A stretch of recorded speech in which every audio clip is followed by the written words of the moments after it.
Hello everybody and welcome to the Power Up Show. It's Sunday morning here in Jersey. We had our semi-finals. We're a little bit behind time because we had to teach MACCA how to re-hold the microphone. MACCA, have you got it, mate? Look at that, little finger out. We are in Jersey. We have to show just a little bit more class and style than we're used to. But like an English rugby player.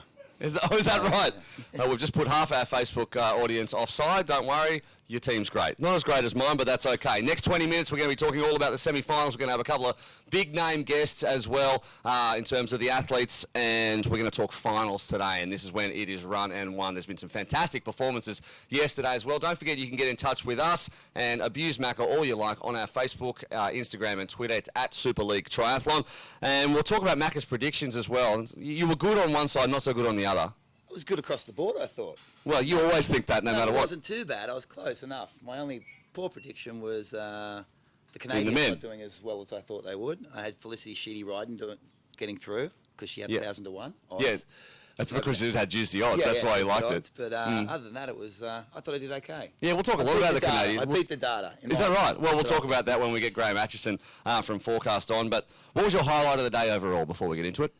I think Hayden Wild's performance for me was just to see him step up as an athlete.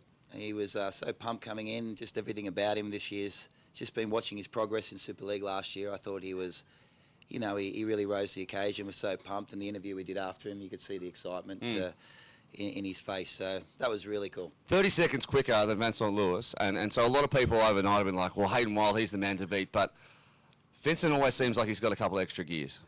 Hey, Vincent Lewis would have watched that event. You saw him in the tent. He knows he's got a trump card in his swim. And today is very different than yesterday. We have eliminations happening at the back. So Hayden could find himself in trouble as you start getting into those later rounds. But he was so much quicker on the bike. There was a lot of talk that the second heat the wind died off and that might have been a little bit quicker. But geez, you'd be hard-pressed to bet against Vincent to take out Hayden. What would Vincent have been saying? He's in his hotel room, he's watching the live stream yesterday and watching Hayden win by 30 seconds. He's like, the conditions are a lot better. Much easier. Is that what he would have said? Wind. No wind at all. No wind at all. That's it. He's an athlete, no doubt about it. Any surprises for you? Surprise-wise, I thought the young junior doing well. He opted not to take his spot in the final today, the young German. I'm so mad about that. So was I, because I thought he had a huge opportunity. And but he spoke with Dad and the coaches. We tried to talk him into it last night, and he wanted to, but Dad and the coaches were like, look... Did you speak to Dad? Well, he didn't speak very good English, Dad. But I... How's your German? Michael Dulst, who speaks very good German, had a word, but he said no, he spoke to his coaches and they weren't going to do it. So that was... I thought that was the big upside. I thought, seeing a junior come out of the junior racing in the morning, take on some of the world's best pros in the afternoon, and was relatively competitive. He was right up to the mark and then race for that 15th spot, and to get through was pretty cool. Well, it gives a chance to Aidan Longcroft-Harris, which is fantastic, one of our qualifiers. The semi-finals yesterday were amazing. It was great racing here in Jersey. The weather held off just enough. It was all streaming on superleaguetriathlon.com, and that is exactly where you're going to see today's racing as well, but it's also going to be on a TV network anywhere near you, so make sure you check your local guides. Let's look back, if you did miss the semi-finals, at everything that happened.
What a great day of Super League Triathlon action it was. It was especially good for MACCA and I because we were sitting in a nice warm commentary box with a whole pile of chocolate and lollies, which I liked, especially watching how just windswept everybody was out there. And how quick I could get from that booth to the chocolate.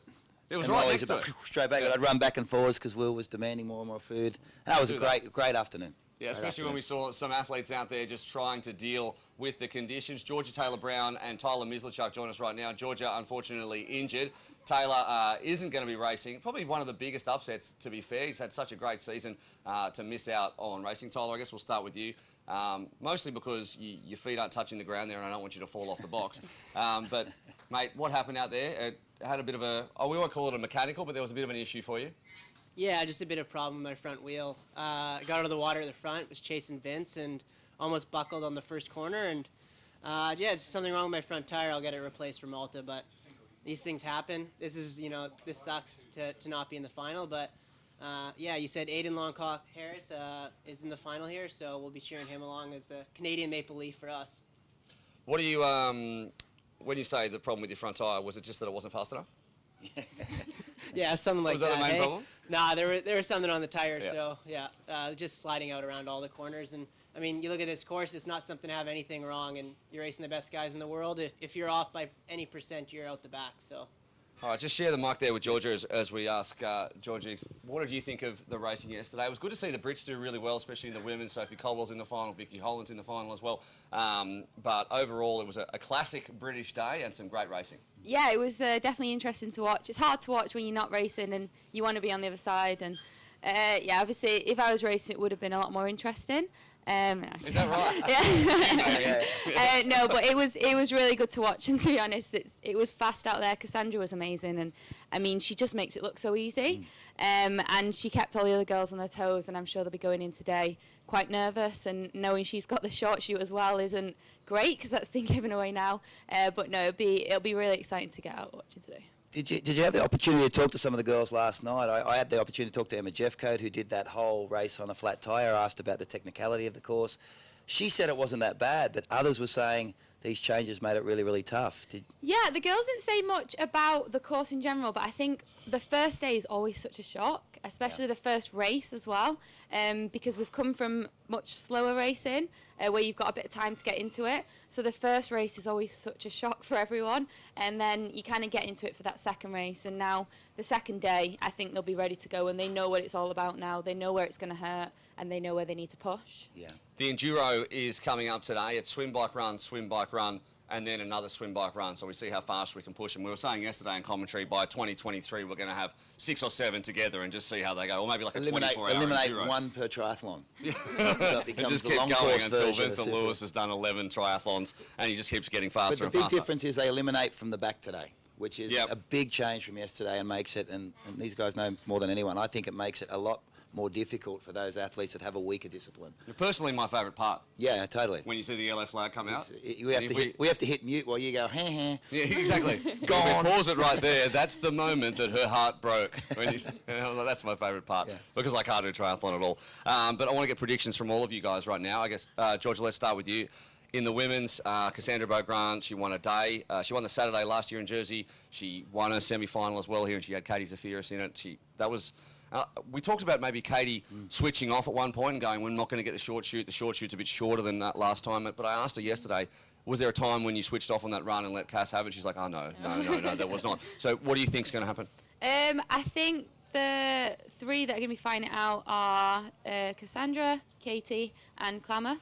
Rachel really impressed me yesterday, and she was just running around smiling. So it was obviously fairly comfortable for her, and she loves this atmosphere, Rachel. She's really going to take it in, and I think she's going to go out there today, and after yesterday it gives her a lot of confidence, and I think she'll put on a good show today. Does the short shoot come into play with Rachel and Cassandra having it? Will it affect Katie coming in, or do you think she doesn't care at all? Possibly, yeah, because I imagine they're going to take that coming into the finish, so that gives you a big advantage, because if you come out of that corner fast, no one's catching you.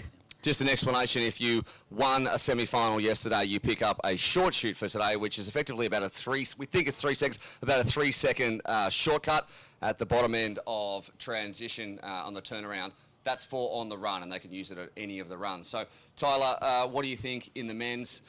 As I said, after yesterday, everyone's thinking Hayden Wild. Also, Aaron Royal and Anthony Poujard posted times that were faster than Vincent Lewis in semi-final A. Your semi-final, though, was plenty fast. Do you think Vince has got another 2 or 3 gears? Yeah, well, the wind was about 70 kilometers an hour faster than ours. No. It was 60, I measured. Yeah, We got the 60, data something going. like It was that, way right? harder, mate, way harder. No, I think Vince is really good at calculating his efforts. I think we'll see that today. And I think one of the things will be interesting, we'll see the runners versus the swimmers. Obviously, Vince, some of the French, Pradas, Royal, these guys are really good swimmers, and they know to beat Hayden Wild or Gustav Eden or Blumenfeld. The only way to expose them is on the swim. So you'll see maybe some of them working together and knowing that, well, in the second or third swim, when it really matters, it really sticking the sword to those guys who can't swim as well. And it goes the other way. You know, Hayden's going to be trying to run and get a gap going into the water, and so it'll be whoever can play those cards better today. It'll be an interesting dynamic, you know, runners versus swimmers out there. Just on screen yesterday, because we were talking a lot about Christian Blumenfeld going into the race. He's had such an epic year with the win in the grand final. But he seemed to struggle a lot more as he overgeared on those turns, he especially on this dog leg where we're sitting now on the back of the fan zone. Every time he came out of there, he'd lose 3 or 4 bike lengths, and he spent the whole lap chasing. It seemed the guys with the technical skills were the ones that were getting away. Do you think he can fix that for today's final? Yeah, I mean, I struggled out there with a wheel problem, but when Christian went by me, he was at the back of the group because of his swim, and I think it's very hard course to move up. So if you're out the back of the swim, it is, even if he's a good technical rider or very strong, no matter how strong you are, you get slingshotted every U-turn. So it's one of those things that in this final, when all the athletes are so quality, the guys who are out the back, who even are good riders like Hayden Wild, maybe will struggle a bit to get to the front on the bike. Yeah. You know what the saddest thing about this is? When I'm looking at you, I mean, if you had have got into the final, you would have made enough money to buy a new pair of jeans, because those ones are looking like they've had their best You days, buy them mate. like that, mate. You And show do your you age. buy them like you that? You buy them like that. Full price, full retail price. Full price. Extra 50 It's euro retail per plus rip. 30% for All that right. sort of thing. I've lost touch with the youth in that case. Well, we're just going to wrap this up and get these guys off their little perch.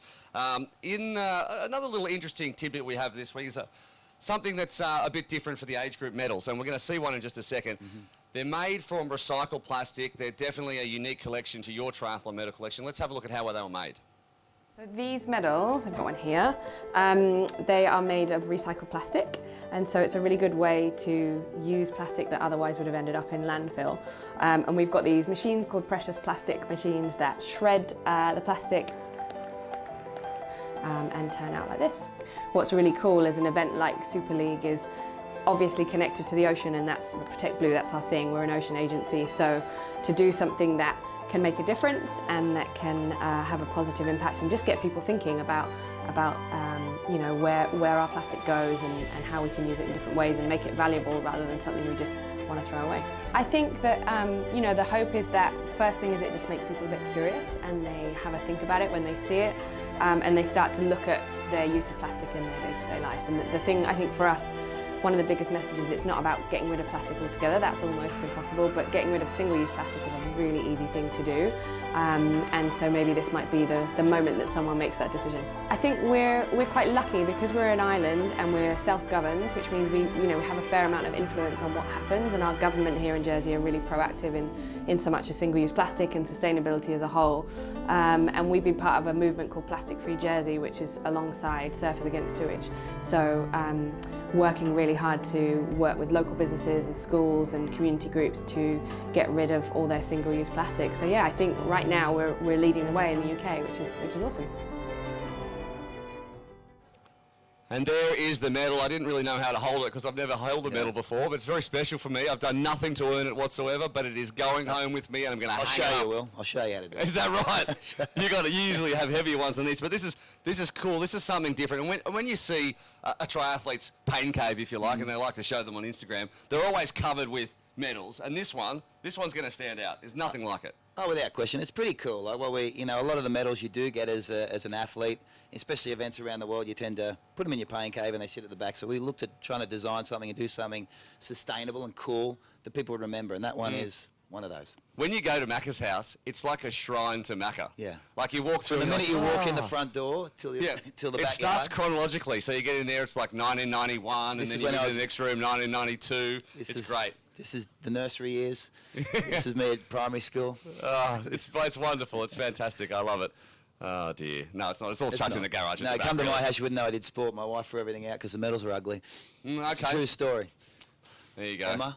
Wins a Darling. few things. Suddenly does. Anyway, a man who is going to sort of bring this whole thing back on track, I hope, is Graham Atchison from Forecast Consultancy. He's been crunching the numbers across the course of all of Super League. He's gone all the way back, done all the data points and all these fancy things that I don't understand, and comes out with predictions. And so first of all, Graham, how did the data stack up from yesterday? How did it look? Was there some surprises for you? Because obviously there was a lot of variables, conditions, and also it's the end of the season. But did the numbers get it right? Generally speaking, yeah, I thought they were pretty good. I think the biggest upset for me was Hayden Wilde coming through, although we had him to come third, so it wasn't too bad actually. I think the biggest upset that I had was Mateus, the English girl coming through. She's new to SLT. Hadn't raced before, so she's a bit of an unknown quantity from a data perspective. But she will not fly under the radar anymore. She performed really well, came third, I think, in the end. Part of what makes SLT great is the ability, and MACCA should take some credit for this, is to give young up-and-coming athletes the chance to perform on the big stage. And I assume that when it comes to, because you do data for a lot of different sports, when athletes like an Olivia Matthias from Great Britain come through and they perform, do you see more athletes perform above their level because we're giving them opportunities to perform on a stage far bigger than what they're used to? Yeah, I think this race format as well is so unusual that it really, if you race aggressively around these corners, you can really pick up some good times. I think the new guys coming in often do a little bit better than we expect. Yeah. It's funny because you mentioned Liv, and she's dating Alex Shee. I saw Alex running around yesterday in the transition. You know who she's dating? You know who everyone's... Yeah, I'm the social coordinator of the whole thing. I was out last night with all the losers that didn't make it. No, that's why your voice is so croaky. Yeah, it's white wine. You blamed it on Octopus. And Octopus. But I saw them chatting a lot, and he was walking her around the run course, and it was her run that I thought she shone on because she's such a big swimmer. We talked to Georgia yesterday, and she picked her to do well. What I'm saying is the younger guys, we saw it with Hayden Wilde last year, came from nowhere and is now a big performer. Now with Liv, the formats are one thing, but is it this sort of distance is suiting the younger athletes when you look at the mixed relay results? Yeah, I think that's probably fair enough. I mean, I think on a very general level, you'll know this as well, I'm sure, that, as you get older, you get better at the endurance level stuff, basically. You very rarely do you get young guys coming in and winning in Kona, you know, whereas the younger guys tend to do well in the sprint distances. Well, there's a few athletes out there like a Gustav Eden or a Ben Canute who can do well in every distance. Well, Gustav Eden winning 70.3 was actually the youngest ever, right? Yeah, exactly. Yeah. So that was very unusual. Well, he comes out as a world champion, and he found the going very, very tough in the first swim, at least. Well, this is like 1/100th of the distance, but he was still amazing. I thought his swim was average yesterday, but he spent the whole time chasing, and his run was quite solid. And I think in the enduro format, with that endurance base and knowing how hard those Norwegians race, that back end of the enduro will pay dividends. Yeah, exactly. We've got one extra race, I suppose, today. We've got a third triathlon tacked on the end, so that extra endurance factor might come into play. And the data says that third race, the swim is a lot slower, correct? Well, it's actually the third race is about the same as the second race. It's the first swim, I would say, is artificially fast, because if you think about it, that's the only time the athletes are completely fresh. Okay. So then every subsequent discipline after that, the second swim, the third swim, they're about 20 seconds slower, we see on average, than the first swim. Every time something happens that the data doesn't predict, he said it's artificially fast. Yeah, yeah. It's not really. It's not because the data was incorrect. Yes. Interesting note on Gustav Eden. After everyone was at dinner last night, all the athletes were sitting in there, and in the corner was Gustav. Spent 2 hours on the trainer. What's that? I couldn't believe it. In front of your peers. It's was that a sight game or is that just what you do? I just think he's used to riding. It was not long enough. Yeah, this event was not long enough. I have to race in the morning. Now, on Friday night, on the first Power Up Show, we got your guys' predictions, what the numbers said versus what Macca's heart and head said. And the numbers went with our two world champions. So good on you, Graham, for putting yourself out there. And Katie Zafiris, she ended up coming second in her heat. Vince won his heat. So it was Zafiris and Lewis for the numbers. Macca, let's start with the women. Was it me? You went with Cassandra Bograd. Oh, wow. Congratulations. Jeez, shock. You don't remember what you did on Friday? No. It doesn't surprise me at all. No, as I said, I think the data will start to point things out a little bit more as we accumulate more of it. But Cassandra, to me, looked very relaxed coming into the event. She looked really relaxed last night post that event and a lot more confident. And she's one of those confidence athletes. And I don't know whether data can measure confidence, but she just seemed very... Yeah, well, exactly. I can't. Maybe it can. You do know whether it can. Oh, I can't. And that's why I was right and he was wrong. But But yeah, I just thought she was magnificent yesterday, and Katie, I thought the course changes that we looked at and we discussed may inhibit Katie's progress forward, and she's such a strength athlete. For me, I think Sapphira's lost that in the first swim. Yeah, I think she got her pontoon position wrong. She started way out, she was on the right side. Yep. And